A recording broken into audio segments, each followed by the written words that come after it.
Président Muselier, bonjour. Tout d'abord, ravi de vous voir plutôt en forme après votre opération.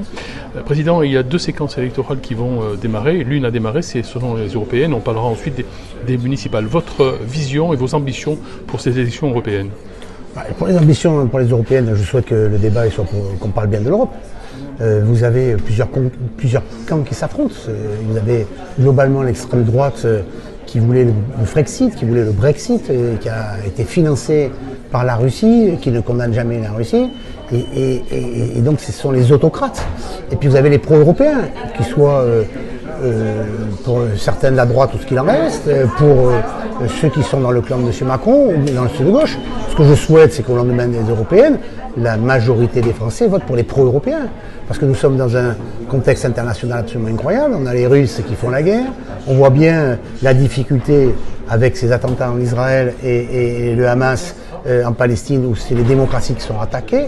Et on voit bien aussi aux États-Unis, où quand même on ne sait pas très bien qui va gagner chez les personnes qui sont assez âgées, et dont l'un des deux est anti-Europe. Donc il faut que l'Europe se protège, que l'Europe soit plus forte, et qu'à l'intérieur de l'Europe, la France soit forte.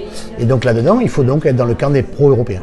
C'est vraiment une élection pour l'Europe, pour les Européens, et pas contre un parti ou tel rassemblement. Mais merci, Président. Merci de répondre à nos questions pour le méridional. Les élections municipales se profilent. Top départ pour dans 2 ans, en quelque sorte. Comment préparez-vous cette échéance? Écoutez, en tant que président de région, on voit bien que j'ai 3 métropoles, voire 4 avec Avignon. Il y a près de 900 communes, des toutes petites communes, des grandes villes. Et donc la préparation est très différente en fonction des territoires. Vous avez des maires sortants qui sont d'une exceptionnelle qualité, quelle que soit leur appartenance politique.